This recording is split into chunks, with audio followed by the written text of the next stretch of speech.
स्तुभ्यम हर हर महादेव। कैसे हैं दोस्तों? आशा करते हैं आप सभी बहुत बहुत अच्छे होंगे। तो हमारी एक सब्सक्राइबर रेणुका जी ने हमसे क्वेश्चन पूछा है कि पार्थिव शिवलिंग के अभिषेक करने के बाद पंडित जी है पूजन करा देंगे, उसके बाद हमें क्या करना है। तो बहन, उसके बाद हमें पूजन करने के बाद गुरुजी विसर्जन कराएंगे मंत्रों उच्चारण के द्वारा। इसके बाद आपको विसर्जन कर देना है शिव जी का। तो मंत्रों के द्वारा पंडित जी विसर्जन करा देंगे। इसके बाद आपको किसी जलाशय में जाकर विसर्जन करना है। अगर आपके पास कोई अच्छा जलाशय है या कुआं है जहाँ का पानी शुद्ध रहे, तो वहाँ जाके आप जो फूल पत्ते हैं, शिव जी के ऊपर चढ़ा हुआ जो भी सामान है, जनेऊ वगैरह है, तो वो सब ले जाकर और शिव जी को ले जाकर हमें विसर्जन कर देना है। उसी दिन सुबह आपको विसर्जन करना है।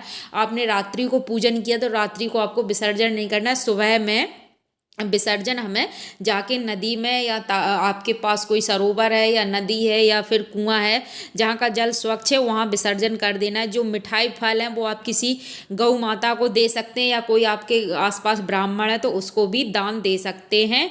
और शिव जी के ऊपर जो चढ़ा हुआ जो हमने शिवलिंग के ऊपर समर्पित किया है वो हमें प्रसाद के रूप में बिल्कुल नहीं लेना है। गुरुदेव बताते हैं कि जो चीज़ हम शिवलिंग के ऊपर समर्पित कर देते हैं, शिव जी के ऊपर समर्पित कर देते हैं, मतलब जो आपने शिव जी को छुआ दिया है तो वो चीज़ हम प्रसाद में नहीं ले सकते, उसके ऊपर हमारा हक नहीं होता है। जो भोले बाबा के गण होते हैं तो उसके ऊपर उनका हक होता है, तो वो हमें प्रसाद में नहीं लेना है। और शिव जी पर चढ़ी हुई जिस दिन अभिषेक होता है तो अभिषेक पर चढ़ी हुई कोई भी सामग्री हमें नहीं घर में नहीं रखनी है। सारी सामग्री का हमें विसर्जन कर देना है। फूल पत्ती वगैरह जो सिपाड़ी है, जनेऊ है, जो भी सामग्री है, सारी सामग्री को हमें उठाकर सुबह ले जाना है और विसर्जन नदी। अब अगर आपके घर के आसपास कोई आपको स्वच्छ नदी या जलाशय सरोवर नहीं मिलता है, कुआं नहीं है, तो फिर हमें क्या करना चाहिए, यह भी प्रश्न बहुत लोगों का होता है। तो हमें क्या करना है कि अगर आपके पास ऐसी कोई सुविधा नहीं है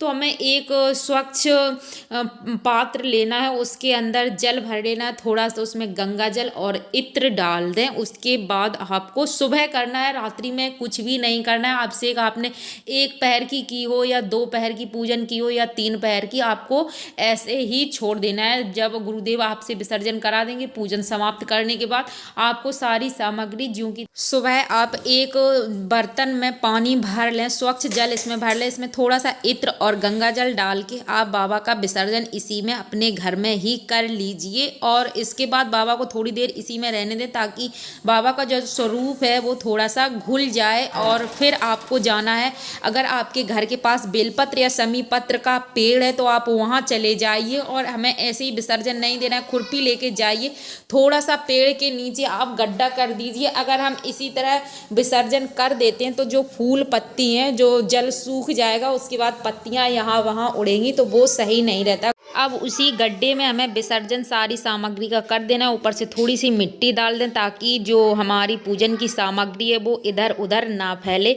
अगर आपके आसपास ऐसा ही भी सुविधा नहीं है कि पेड़ आपको नहीं मिल रहा है, तो आप अपने घर के किसी भी क्यारे में तुलसी मैया को छोड़कर बाकी, अगर आपके घर में गुलाब का पौधा है तो उसमें भी विसर्जन कर सकते हैं, आक का पौधा है तो उसमें भी विसर्जन कर दीजिए।